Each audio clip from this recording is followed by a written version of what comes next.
नमस्कार बच्चों, मैं नीता शर्मा आज आपको कक्षा 8वीं में शब्द भंडार पाठ 2 का अध्ययन करवा रही हूँ। तो कल हमने पर्यायवाची, विलोम और अनेकार्थी शब्दों का अध्ययन कर लिया था। आज हम पढ़ते हैं श्रुति संभिन्नार्थक। कुछ शब्द उच्चारण की दृष्टि से इतने मिलते जुलते हैं कि प्रयोगकर्ता उन्हें एक ही मान बैठते हैं, जबकि उनका अर्थ एक दूसरे से भिन्न होता है। हिंदी में इस प्रकार के समरूपी भिन्नार्थक शब्द निम्नलिखित हैं। तो कई सारे शब्द एक जैसे से हमें लगते हैं और जब हम वाक्य में उनका प्रयोग करते हैं तो हम गलत उच्चारण और गलत वाक्य को उसमें गलत शब्द को उसमें डाल देते हैं, जिससे हमारा पूरा वाक्य गलत हो जाता है। तो इसके लिए देखिए, सबसे पहले अचल। अचल का मतलब होता है पर्वत। अचला, अचला का अर्थ होता है पृथ्वी। अकथ, जो कहा न जा सकी। अथक यानी बिना थके। अचार यानी खाद्य वस्तु। अचार होते हैं ना, अपन खाने में अचार लेते हैं, वो खाद्य वस्तु। और आचार का मतलब व्यवहार, यानी अ के साथ आ की मात्रा जुड़ते ही इसके अर्थ में एकदम चेंज हो गए हैं। अचार का मतलब खाद्य वस्तु और आचार का मतलब व्यवहार। अतल, अतल यानी गहरा। नेक्स्ट देखिए अतुल। अतुल यानी काफी बड़ा। अधम, नीच। कहते हैं ना कि अधम, नीच, पापी, दुष्ट, तो वो अधम किसको बोलते हैं? नीच को। अधर्म, पाप। अब देखिए, अधम और अधर्म एक जैसा लगता है, पर इसमें माँ के ऊपर रेफ जुड़ा हुआ है। जहां पर पाप है ना, अधर्म, वहां पर मैं के ऊपर रेफ है। नेक्स्ट देखिए अन्न। अन्न का अर्थ होता है अनाज और अन्य, अन्य का अर्थ होता है दूसरा। अपेक्षा यानी तुलना करना या किसी से आशा करना। उपेक्षा यानी तिरस्कार करना। नेक्स्ट देखिए अति। अति यानी बहुत ज्यादा। इति यानी समाप्त, यानी ये कार्य इतिश्री हो गया है, समाप्त हो गया।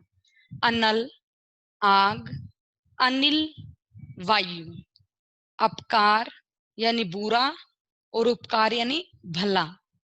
उदार, उदार का अर्थ होता है विशाल और उदर का अर्थ होता है पेट। नेक्स्ट देखिए उपयुक्त। उपयुक्त का मतलब ठीक, हाँ ये उपयुक्त है, इसके लिए ये सही है। उपरयुक्त यानी ऊपर कहा गया। कई बार जैसे हम कोई पद्यांश या गद्यांश कुछ पढ़ते हैं तो उसमें नीचे प्रश्नोत्तर दिए हुए होते हैं, तब हमें कहा जाता है ना उपयुक्त लिखे हुए प्रश्नों को हल कीजिए, यानी ऊपर कहे गए प्रश्नों को आप इस तरीके से हल कीजिए। तो वहां पर उपयुक्त किसके लिए कहा गया? ऊपर कहा गया। करोड़, करोड़ का मतलब 100 लाख। तो करोड़ का मतलब होता है गोद। कांति, कांति का अर्थ होता है चमक। और क्रांति का अर्थ होता है परिवर्तन। अब ये कांति के साथ में क के साथ में र जुड़ गया नीचे, उससे आ गया परिवर्तन। चरम यानी अंतिम और चर्म यानी चमड़ा। एक चर्म यानी चमड़ी भी होती है, अपने शरीर की चमड़ी होती है ना, उसको चर्म बोलते हैं। अविलंब यानी शीघ्र और अवलंब यानी सहारा। आशंका यानी डर, मुझे आशंका है कि ये काम होने वाला है, यानी मुझे डर है। और शंका का मतलब संदेह है। उद्धार, कल्याण। उधार यानी मांगा हुआ। और का मतलब होता है तरफ, उस ओर चलो। और का अर्थ होता है तथा। हम उच्चारण में भी मिस्टेक करते हैं, और करते हैं, जबकि जो प्रथम और लिखा है उसका उच्चारण होगा और यानी तरफ, और सेकंड जो लिखा हुआ है तथा उसका होगा और। नेक्स्ट देखिए कृपाण, तलवार। कृपण, कंजूस। ग्रह, नक्षत्र। गृह, घर। चिर, देर। चीर, वस्त्र। अब ये छोटी वाली चीज जहां पर लगेगी वहां पर देर। चीर काल तक, कहते हैं ना देर, अधिक देर तक, बहुत समय तक। और चीर का मतलब होता है वस्त्र। नेक्स्ट देखिए जरा। जरा का अर्थ होता है बुढ़ापा।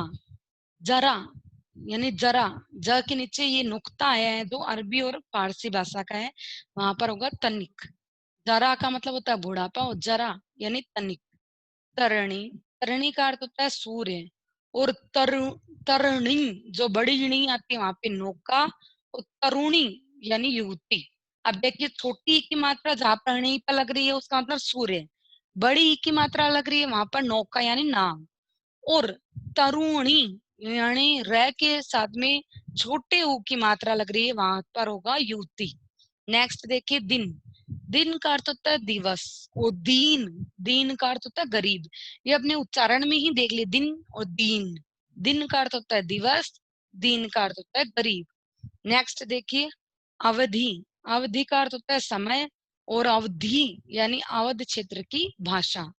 नेक्स्ट देखिए उद्यत, उद्यत में देखिए द के नीचे यह है आधा, और उद्यत यानी तैयार, उद्दत यानी उद्दंड, उद्दंडी या शरारती। तो ये समरूपी विन्नार्थक अपने हो गए मिट्टम तक के।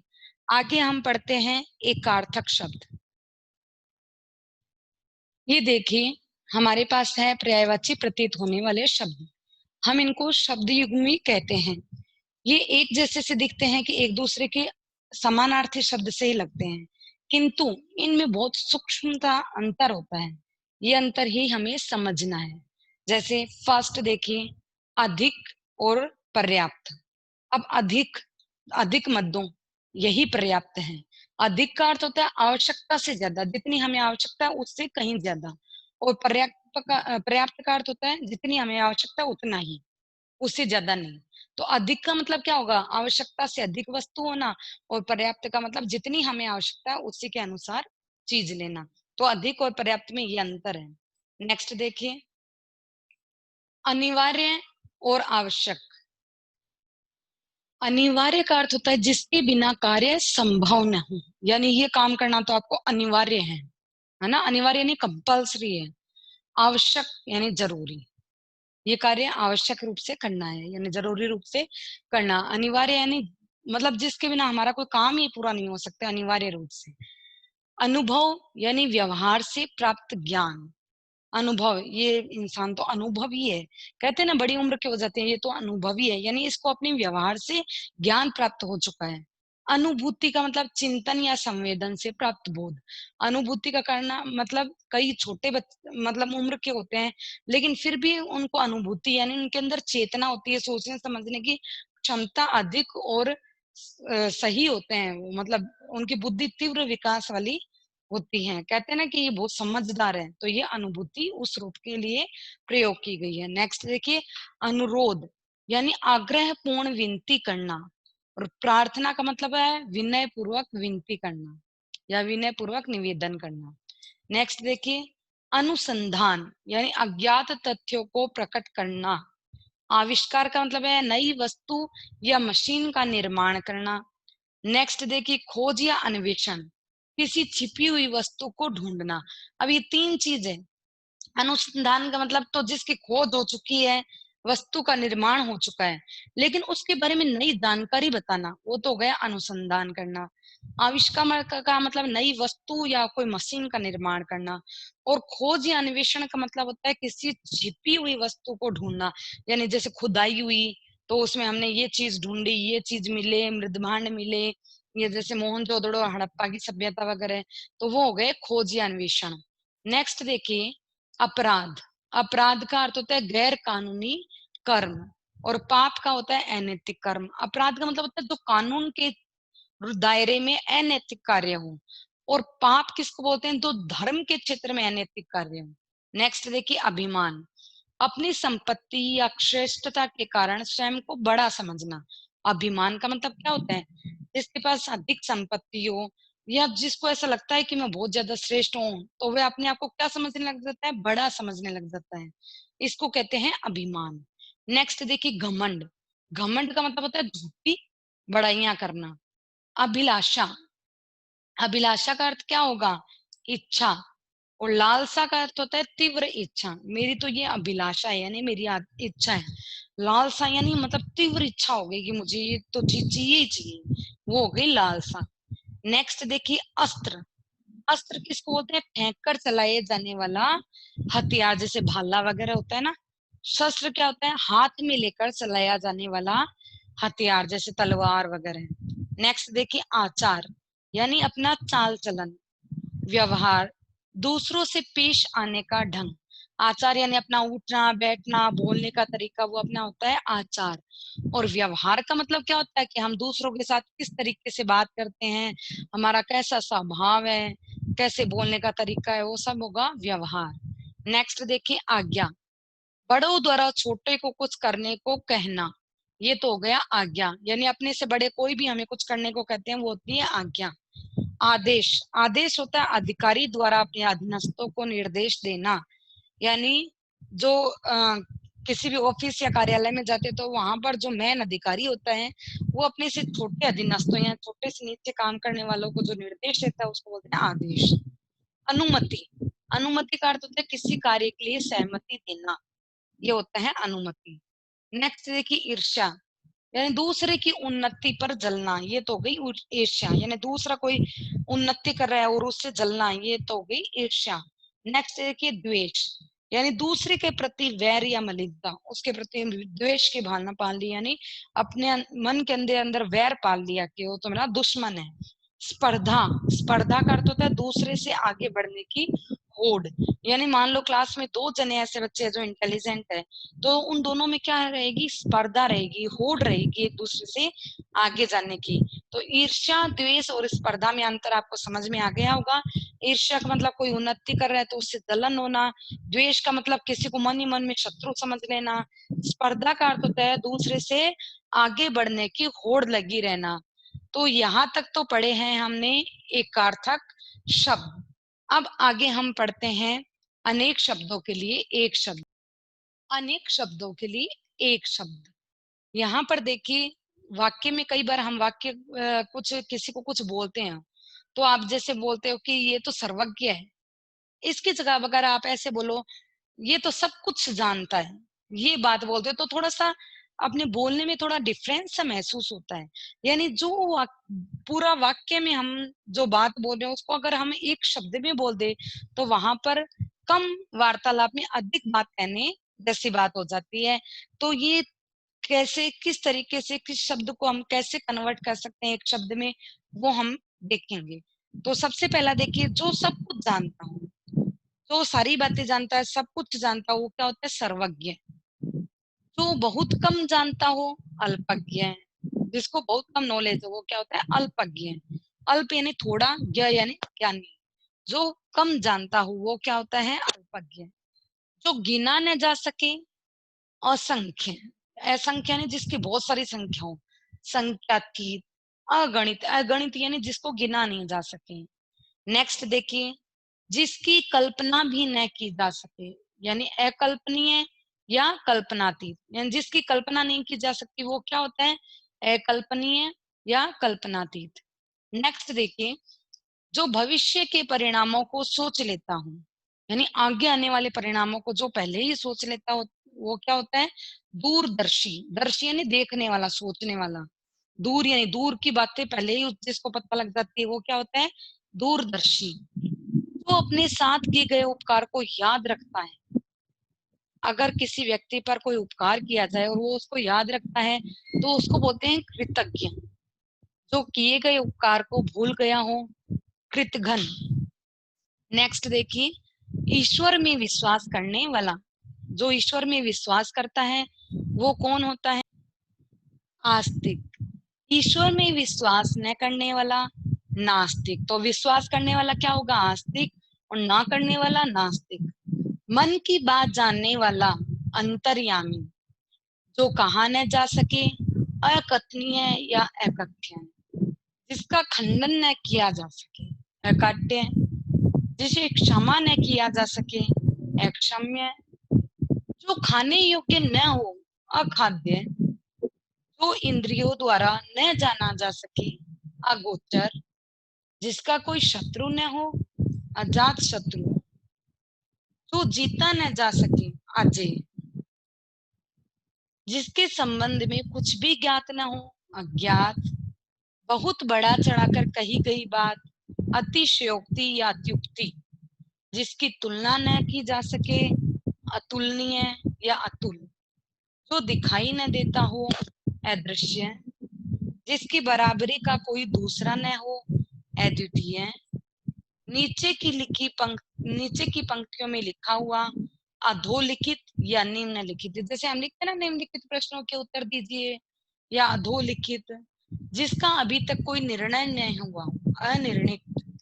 जिसका वाणी द्वारा वर्णन न किया जा सके अवर्णनीय, यानी जिसका कोई वर्णन न किया जा सके वो क्या होता है, अवर्णनीय। तो अब हम नेक्स्ट पढ़ते हैं हमारे मुहावरे। मुहावरे, मुहावरे किसे कहते हैं कि लंबे समय से किसी वाक्यांश का सांकेतिक अर्थ लिया जाता रहा है, वो क्या कहलाता है, मुहावरे। जैसे उसकी आंखें अंगारे उगलने लगी। अब आंखें कभी अंगारे नहीं उगलती, अर्थात आंखें लाल होना, क्रोध आ जाना। तो इसी तरीके से कुछ मुहावरे हम पढ़ते हैं। अंगारे उगलना यानी क्रोध प्रकट करना। अनजाने में मुझसे पड़ोसन चाची के ऊपर रंग गिर गया, बस वे तो अंगारे उगलने लगी। अंगूठा दिखाना, साफ मना कर देना। मैं बहुत उम्मीदें लेकर अपने भाई से आर्थिक सहायता मांगने गया, पर उसने तो अंगूठा दिखा दिया। अंगूठा दिखाना यानी साफ इनकार कर देना। नेक्स्ट देखिए, अंधा हो जाना यानी सोच समझ न पाना। वह अपने बच्चों के प्रेम में इतना अंधा हो गया कि उनकी हर उल्टी सीधी जिद मान लेता है। नेक्स्ट देखिए, अंधे की लकड़ी यानी एकमात्र सहारा।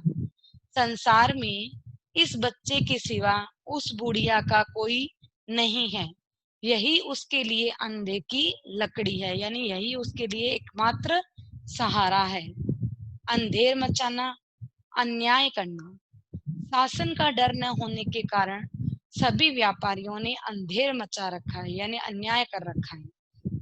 नेक्स्ट देखिए, अक्ल का दुश्मन यानी मूर्ख। उस अक्ल के दुश्मन को इतनी बड़ी जिम्मेदारी क्यों सौंप रहे हो। अक्ल के घोड़े दौड़ाना, अक्ल यानी दिमाग, यानी बहुत सोच विचार करना। मैंने बहुत अक्ल के घोड़े दौड़ाए, पर समस्या का कोई समाधान मुझे दिखाई नहीं दिया। अक्ल पर पत्थर पड़ना यानी अक्ल का कुछ काम न करना। तुम्हारी अक्ल पर क्या पत्थर पड़ गए थे जो जरा सी बात भी न समझ सके। नेक्स्ट देखिए, अगर मगर करना यानी टालम टोल करना।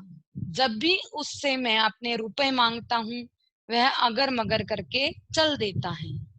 अपना उल्लू सीधा करना, उल्लू यानी स्वार्थ, अपना स्वार्थ पूरा करना। स्वार्थी मित्र अपना उल्लू सीधा करके चलते बनते हैं। अपना ही राग अलापना यानी अपना ही अपना बोलना, दूसरे की न सुनना। तो मैंने रहमान को बहुत समझाया कि वह अपनी ही बात कहे जाना गलती मान ले, वह अपनी ही बात कहे जाना गलती मान ले, पर वह अपना ही राग अलापता रहा। यहाँ पर मैंने रहमान को समझाया कि वह अपनी गलती मान ले, अपना ही न राग मत अलापे। अपनी खिचड़ी अलग पकाना, सबसे अलग थलग रहना। तुम भी सबके साथ बैठकर आनंद लो, इस तरह अपनी खिचड़ी अलग पकाना ठीक नहीं है। नेक्स्ट देखिए, अपने मुंह मियाँ मिट्ठू बनना, अपनी प्रशंसा अपने आप करना। कोई तो दूसरा तुम्हारी प्रशंसा करे तो कुछ बात है, अपने मुंह मियाँ मिट्ठू बनने से क्या लाभ। नेक्स्ट देखिए, आंखें खुलना यानी होश आ जाना। आंखें खुलने का मतलब ये नहीं है कि सो के आप उठे तो वो आंखें खुल गई। आंखें खुलना का मतलब होश आना। मैं अपने मित्र पर विश्वास करके सब कुछ लुटाता रहा, जब आंखें खुली तो मैं पूरी तरह कंगाल हो चुका था। आंखें चुराना, अनदेखा करना। उधार के रुपये लेने के बाद अब वह मुझसे आंखें चुराने लगा है। आंखों का तारा बहुत प्यारा, कुरूप से कुरूप बच्चा भी अपनी माँ की आंखों का तारा होता है। नेक्स्ट देखिए, आग बबूला होना यानी बहुत अधिक गुस्सा करना, बहुत अधिक क्रोधित होना। जब मैंने उसकी गलती सबके सामने बताई तो वह आग बबूला होकर मेरी तरफ देखने लग गया। एक चीज ये भी ध्यान रखना, ये जो अर्थ होता है ना, जो बहुत क्रोधित होना, उसको हमें वाक्य में प्रयोग नहीं करना है। आग बबूला होना वाक्य में लगाना है अपने को, जिससे हमें वाक्य के द्वारा समझ में आए कि आग बबूला का मीन्स क्या होता है। आग में घी डालना, क्रोध को भड़काना।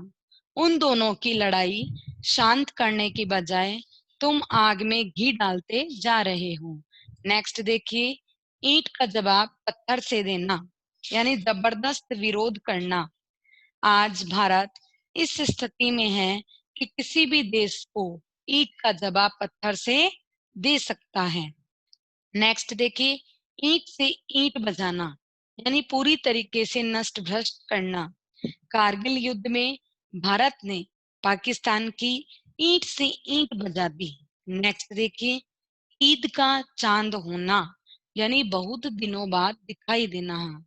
अरे भाई गौरव, आजकल तो तुम ईद के चांद हो गए हो, महीनों महीनों दिखाई नहीं देते। यानी बहुत लंबे समय के बाद में अगर कोई दिखाई देता है तो उसको क्या बोला जाता है कि तुम आजकल तो ईद के चांद हो गए। नेक्स्ट देखिए, उंगली उठाना, यानी हानि पहुंचाना। तुम्हारी तरफ यदि किसी ने उंगली भी उठाई तो मैं उसका हाथ काट डालूंगा। यानी अगर तुम्हें किसी ने हानि पहुंचाने की कोशिश करी तो मैं भी उसको परेशान करूंगा। नेक्स्ट देखिए, उंगली पर नचाना, यानी अपने वश में कर लेना। यह नई बहू अपने पति को दिन रात उंगलियों पर नचाती रहती है, यानी अपने वश में कर लेना। 19-20 का अंतर होना, बहुत कम अंतर होना। राम और श्याम दोनों ही कक्षा के होनहार विद्यार्थी हैं, दोनों में बस 19-20 का अंतर है। उल्लू बनाना, मूर्ख बनाना। सारी कक्षा उस बेचारे को उल्लू बनाती रहती है। नेक्स्ट देखिए, एडी चोटी का जोड़ लगाना, यानी पूरी तरीके से प्रयत्न करना। कक्षा में प्रथम आने के लिए उसने एडी चोटी का जोड़ लगाया, फिर भी सफल न हो सका। नेक्स्ट देखिए, कमर कसना, तैयार हो जाना। जवानों, युद्ध के लिए कमर कस लो, यानी तैयार हो जाओ। कमर टूटना, हिम्मत टूट जाना। विराट कोहली की विकेट गिरते ही भारतीय टीम की कमर टूट गई। कमर टूट गई यानी हिम्मत टूट जाना। तो यहाँ तक हमारे मिड टर्म तक के मुहावरे कंप्लीट हो चुके हैं। ये पीडीएफ आपको सेंड कर दी जाएगी। आप अपनी अभ्यास पुस्तिका में इसको नोट डाउन करके मुझे मेरे व्हाट्सएप नंबर पे सेंड कीजिए। धन्यवाद।